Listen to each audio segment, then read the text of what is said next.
Right, good morning everyone and welcome to your English lesson. I hope you had a good morning doing some maths and doing some reading and doing some phonics, and this is our last lesson before lunch and it's a really exciting one, so let's have some fun with it.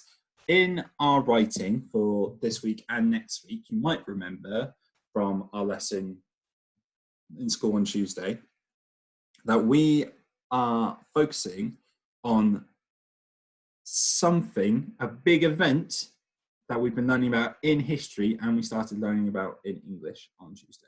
So I'm just going to give you 10 seconds to tell the adult in your room what event we have been learning about. 10, 9, 8, 7, 6, 5, 4, 3, 2, 1. Hopefully, you've remembered that we are learning about the Great Fire of London, which happened 400 years ago, a very, very long time ago. All right. Now, in history, we're learning all about the events and how we know about it and about Samuel Pepys and people like that. But for our writing, we are focusing on creating a newspaper article, okay? So a newspaper article is very different to what we've been writing so far in our lessons. So up to this point, we've been writing stories, we've been writing descriptions, we've been writing recounts. All of those things that we've been writing is all to entertain the reader. What that means is, when you're entertaining someone, whoever's reading it needs to enjoy it. So we always talk about how our writing needs to be the most interesting possible. We don't want our reader to fall asleep. We need to use lovely adjectives and really engaging stories. Whereas a newspaper article is slightly different, okay? We're trying to inform the reader. We're trying to tell them about something. We're trying to teach them something. We're trying to let them know about something they might not know about already. We still want to entertain them. We still want to use our beautiful writing, but the focus is more on being able to inform. So when we write a newspaper article, there are two important things. It must be written in the third person, and it must be written in the past, okay? So have a minute. What does third person mean? What does in the past mean? Pause the video and have a think. Did you remember? If you remember, in the past, let's start with in the past, is what we did for our recount. It means it happened before. It's happened in the past. It could happen yesterday, last week, last month, last year, 10,000 years ago, who knows, okay? But it has to have happened before. So when we write about it, it can't be he is doing this and she is walking here. It's he did this. She walked here. It is in the past. We must use our past tense. Yes? Whereas third person, if you remember, is what we used for our story and our description,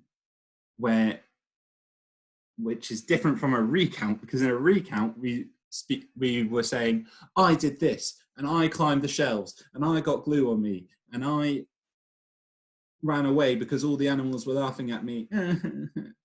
Whereas here, it's third person. So you're not in the story anymore. You're just telling me what is happening. So this happened, and then he walked over there, and then they ran away over there. And then, so thinking back to our Paddington story, we weren't Paddington, we weren't pretending to be Paddington, we just told Paddington's story. So it's more similar to that than a recount, okay? So Mr. Gardner has had a go at creating a newspaper report about the Great Fire of London. Ultimately, by the end, this is the sort of thing we want you to be able to write. So my newspaper is called the London Gazette. Gazette is just I'm not even that sure. It's just one of those words that we use for a newspaper. Who knows why? So I've gone for the title, London Ablaze. which ablaze means it is on fire. Okay? So there was tragedy in our capital city. What's our capital city, quickly?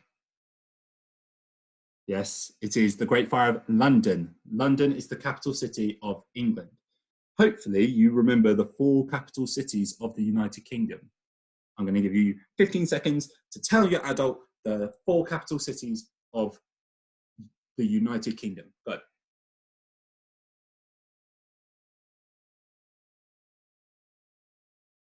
Now, I'm going to predict that pretty much everyone got London. I'm going to say quite a few of us remembered Cardiff. I'm going to say some of us remembered Edinburgh. But I wonder how many of us remembered the capital of Northern Ireland, which is Belfast. So if you got all 4, congratulations. If you only got some, don't worry, all right? Well done for even remembering London. So, there was tragedy in our capital city as a fire raged from house to house. It all started at Thomas Farriner's bakery on Pudding Lane. Now, this is what we learned about in history.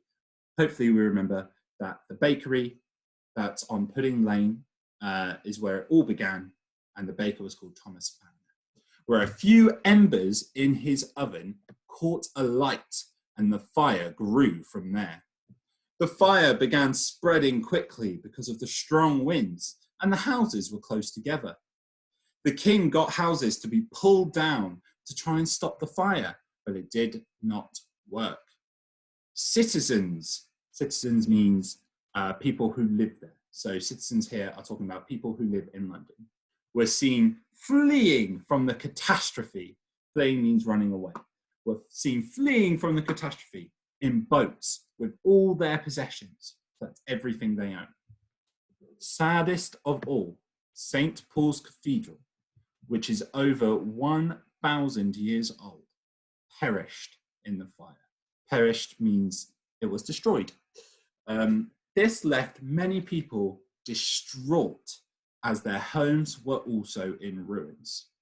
Finally, after 5 days, the fire was put out. So you can see that's different from a story because it's not telling the story of the fire, it's more reporting on it. I'm just letting people know what has happened. I'm not going, first this happened, then this happened, next this happened, finally this happened. I'm reporting on it. So I'm letting them know there's been a fire. I mention a bit about how the fire started. I talk about how it spread. I talked about what the king did. And I talked about how the people in the city are reacting to it. So it's not about doing it in a chronological order. It's not about doing it in as it happens. It's just telling me about the event in general, okay? This is quite a tricky concept. So talk to your adult if you're not that sure still, but it's just about being able to report on the whole issue, okay? But the key things to remember for this kind of news report is where and why did the fire start?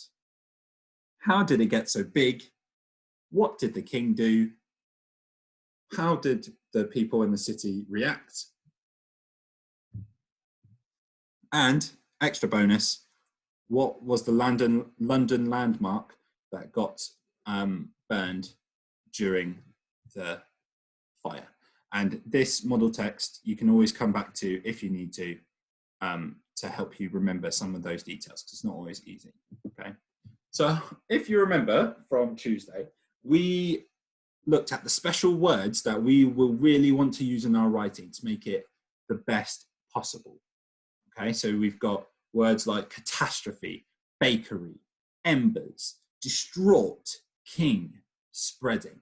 Big, important words that really help us tell an engaging report, okay? So I'm going to give you 10 seconds to talk to your adults. You can pause the video. What word goes with what picture, and what do the words mean? What do they all mean? All right, off you go.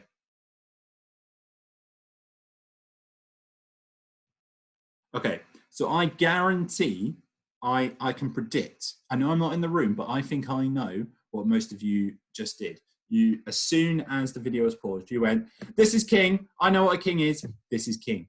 And you're absolutely right. That is a king. It's probably the easiest one to be able to see. The king is not just someone who wears a crown.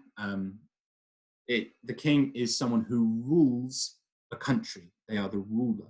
Okay, and in this instance, it was King Charles during the Great Fire of London.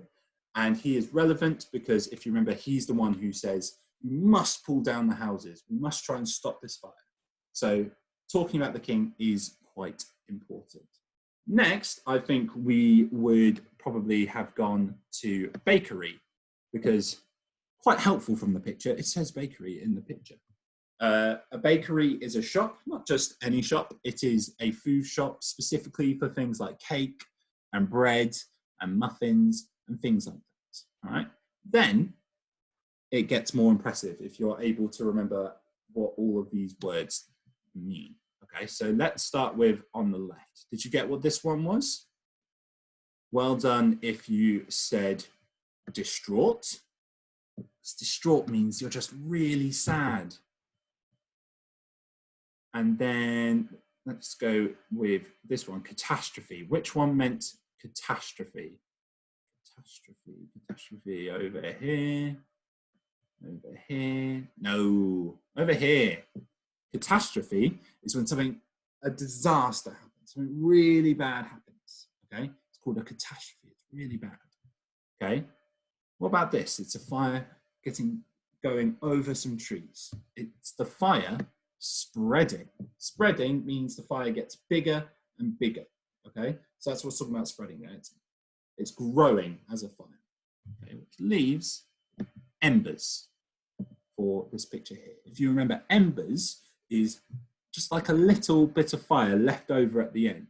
So you can see on the picture how most of it's black because it's been burnt, but there's still a bit of orange. Okay, so the embers are like the little sparks still left over. Okay, right. Your main activity today. We're kind of building up to making our newspaper article. So the first thing I want you to do today, this is your writing activity for today, is create a storyboard for the events of the fire.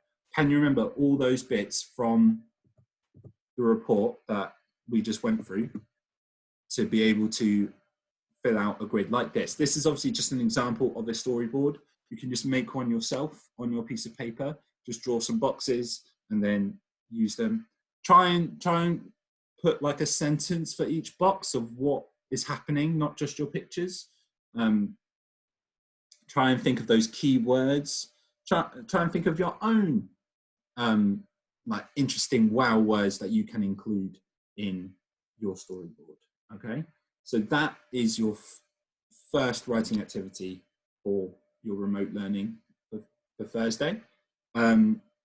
As with all your other lessons, please send us your work. I would love to see your guys' pictures of London on Fire. So yeah, send them to year2@thepalmeracademy.com, and I'm really excited to see them. Hope you're having a great day. Get this done, and then you can have a bit of a break for lunch. Woo! Yeah, have a great day, and I'll see you in the afternoon for your afternoon lesson. Thanks, everyone.